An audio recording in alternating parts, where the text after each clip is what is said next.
should tell you some history. Yeah, please do.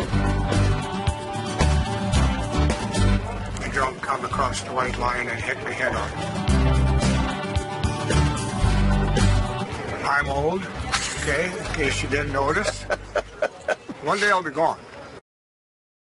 Some of those chains, did you ever use the pipe on the chains? Ah. I used to be a cat operator, and we used to do crushed cars.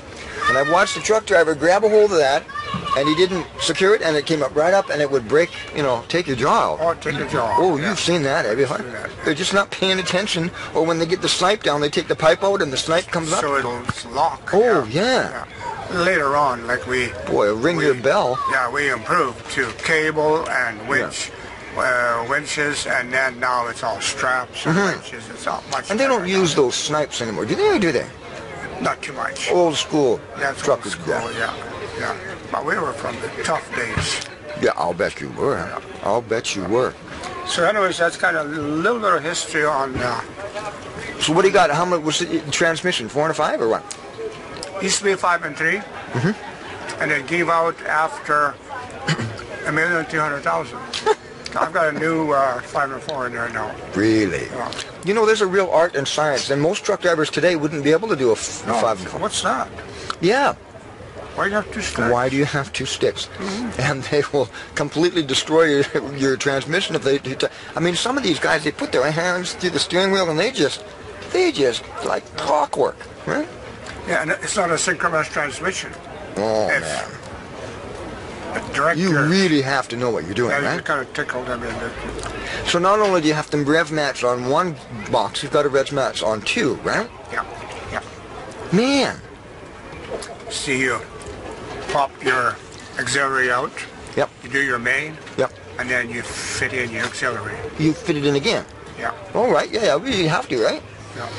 So it's not like, but there's a different way to shift to 4 and 5. There's a couple of different ways, though, right? Like it can do 1 auxiliary and then go all the way through, and then 2 all the way through, or go 1 right to 3 and then go lower down on the second gearbox, right? You can do all kinds of things. Yeah, it's like a dozen ways. Once you know. Get the hang of it. Like I used to, if I hit a sharp hill, fully loaded, instead of going down through all the gears, I'd pop it out of gear and I'd count to 5. 1, 2, 3, 4, 5, and I'd pop it right in. I missed the whole gear. No kidding. Really? The truck drivers out here now, they wouldn't even begin to know how to do that. Like it was science. Yeah. It really. Now it's nothing. Computer does it all for you. And they've got automatic transmission now. We used to, when back in the day, the guys used to put a glob of peanut butter on the top of the stick shift. You ever heard that little story? I did, yeah. Yeah.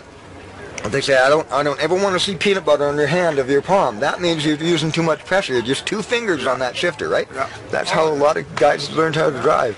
Yeah. And then instead of jamming your gear right in, you just kind of start meeting the teeth. Yes. And then you just kind of click, click, click, and it falls in. But it's like opening a safe, isn't it? Like being a safe cracker. You got to feel that. You got to really listen. And every truck's different. Yeah. And some trucks might have a couple of missing teeth, because they would have had a bad shift or a bad driver driving that truck. You never know.